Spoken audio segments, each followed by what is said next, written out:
Everyone wants to know the most efficient way to purchase a product, how to decide how many of a product to purchase, if a product's worth it or not to purchase. So I'm gonna make this quick demonstration video on the things you need to consider before you purchase a product. So you can't just boil down to one thing. A lot of people ask me, hey, I'm making 30% ROI on this, should I buy it? But they are not including any of the other information with that, like the sales rank, like the competition, the buy box rotation. There's a lot of other things that go into it. So we're gonna break that down in this video. Essentially, only thing that usually people are considering is the amount of profit. So this is essentially the ROI on the product. That's the only thing they're really paying attention to, but they're not keeping in consideration the amount of offers are on it, and all the amount of offers is, that's just your competition. So this has to be considered, as well as the ROI, as well as the volume, which this is just the sales rank. So if you don't already know this by now, it's probably some more stuff you should go over with your Keepa chart, but on the grand scheme of things, all three of these need to be considered, right? A 30% ROI is cool and all if there's not a ton of offers, if the volume is high, but a 30% ROI is not nearly the same as if the volume is low, right? So let's just say this product is ranked 3,000 in grocery at a 30% ROI. Well, that's fine because that sells really fast. But if that same product at a 30% ROI was ranked, let's say 100,000 in grocery, well, then in that case, that's a completely different story than the first one we just talked about. Same thing goes for the offers, right? A 30% ROI is fine if there's not too many offers and it's very consistent, and it's consistently been a 30% ROI. But the moment this offer count spikes, depending on the volume, then that's going to affect the ROI. So these all go together, right? Let's say a product consistently has an offer count of 10 and it's at a 30% ROI, but out of nowhere it spiked to 20, and this can obviously be affecting the ROI because more competition comes on, so they're going to tank the price. Now the amount of times that the product actually gets undercut is completely dependent on the volume, because if it's selling really fast and there's no reason for the people that are the new offers coming in to tank the price and bring this down. Whereas if the volume is very low, so it's not selling nearly as fast, and these new offers that come on are going to eventually panic because they're not selling and then drop their price. So clearly you can see that 30% is not enough to stay profitable. So in that situation, I would want more so a 50% or a 60%, right? This all just depends on the listing itself. So all of these need to be used in combination. When you're looking at a Keepa chart, you have the three little columns here.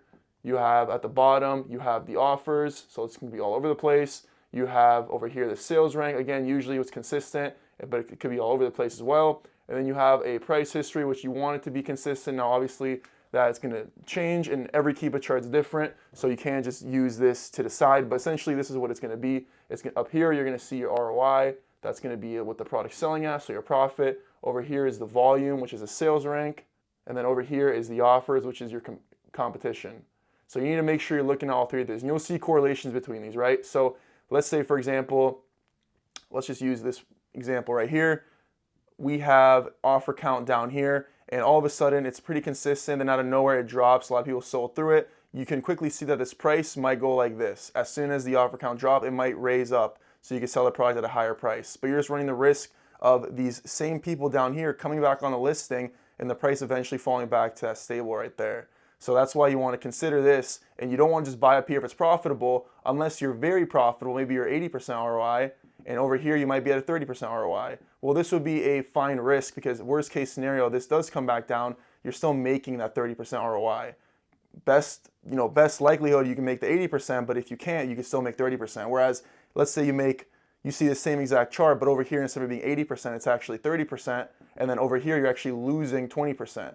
Well, then that's a pretty stupid risk. That's too big of a risk to take. There's too much loss here, so that's something that I would pass on, right? So you're seeing how we're using everything in combination. It's not just the ROI, it has to be considered with everything else. So on that same listing we just looked at, let's just say we're taking a look at it again.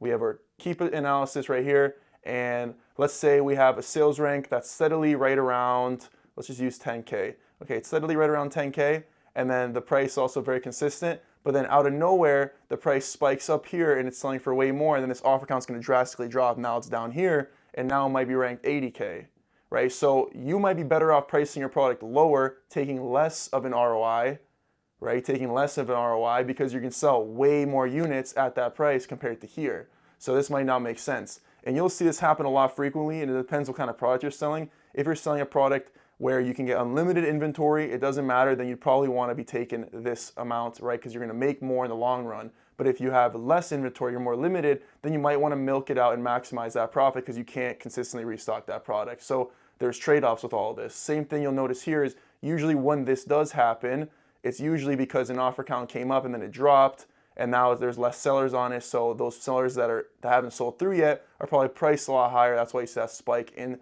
the price. So you can't just use one deciding factor to purchase. You have to use all three of these. And once you use all three of these and they all check out, well, then the last step to do here would be to go ahead and just check the buy box statistics, which you can do on Keepa. General rule of thumb, as long as the product is selling fast, anything over 100 sales a month, according to SellerAmp, I think is pretty fine. You don't want to see anyone with more than 50%, right? If someone has more than 50% buy box rotation, then you probably want to stay away from it. Now, if the product is selling 10K times a month, and I see someone with 80% rotation, then that's okay because it's selling so fast. But if it's only selling 100 times a month and someone has 80% rotation, well, then that's not okay because it's not selling fast enough for us to capture sales. So that is the last step you want to check. Usually I like to see that there's a bunch of sellers on here that are actually getting rotation, right? Maybe like 20%, 10%, 15% down the list. That's fine. That's usually pretty healthy. You can get a good amount of sales.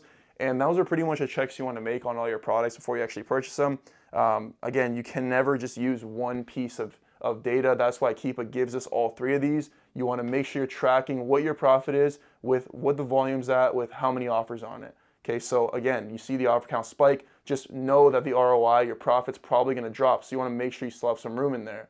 The best case scenario is you find a product with a very, very steady offer chart, and then the ROI is pretty consistent as well, and the sales rank is also consistent, right? So if it's a seasonal product, you might notice that in the winter time, it spikes really high, it's selling a lot quicker, but then in the summer, during the regular year, it drops down, it's not selling nearly as fast. And you'll also see when you're going back that during that time that the sales rank dropped, the ROI is going to drop, so it might not be profitable at that time. So you want to make sure that you're purchasing a product at the right time if it's seasonal.